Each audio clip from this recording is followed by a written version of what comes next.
আসসালামু আলাইকুম এভরিওয়ান, সবাই ভালো আছেন আশা করি। অনেকদিন ধরে ভাবতেছিলাম একটা টায়ারের রিভিউ দিব। এই যে যে টায়ারটা দেখতে পারতেছেন, এই টায়ারটা হচ্ছে অ্যাপোলো আলফা H1। এটা হচ্ছে MT-15 এর টায়ার। তো MT-15 এর সামনের সাইজ থাকে 180/17। তো এই যে যে টায়ারটা দেখতে পাচ্ছেন, এটা হচ্ছে 110/70/17, মানে এক সাইজ মোটা টায়ার। টায়ারটার পারফরমেন্সটা খুবই চমৎকার। যারা MT-15 R15 ভার্সন 3 গাড়ি চালান তাদের জন্য এই টায়ারটা খুবই ভালো হবে।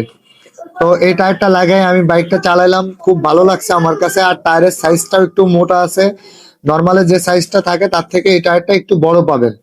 এরপরে পিছনের যে সাইজটা দেখতে পাচ্ছেন, পিছনে MT-15 এর নর্মালে থাকে 140/70/17।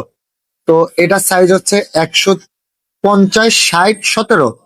এই টায়ারটাও খুবই সুন্দর একটা টায়ার। তো যারা R15 V3 MT-15 গাড়ি চালান তারা এই টায়ারটা ইউজ করে দেখতে পারেন। এটার ব্রেকিং সিস্টেমও খুব সুন্দর এবং টায়ারটাও খুব ভালো, খুবই ভালো পারফরমেন্স পাবেন। এটা রেডিয়াল টায়ার, আর সাইজও এক সাইজ বড় আছে। এই সাইজটার জন্য ব্রেকের পারফরমেন্সটা অনেকটা চমৎকার হবে। তো যারা MT-15 বাইকগুলা চালান আর যারা রাফ অ্যান্ড টাফ বাইক চালান তাদের জন্য আমি আশা করবো এই টায়ার দুটা খুবই ভালো মানের টায়ার। আপনারা সবাই এই টায়ার দুটো ইউজ করতে পারেন। তো আমি খুবই পারফরমেন্স ভালো পাইছি, আমার কাছে চালায় খুবই মজা লাগছে, যার জন্য হচ্ছে এই রিভিউটা করা। কারণ টায়ার দামও বেশি না, আপনি 13 থেকে 14-র মধ্যে দুইটা টায়ারই কমপ্লিট হয়ে যাবে। যদি আপনার নজেল টজেল না লাগে তো এই টাকার মধ্যে আপনার দুইটা টায়ার হয়ে যাবে।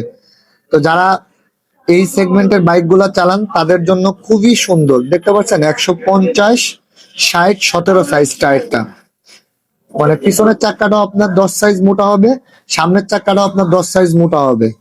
তো সেই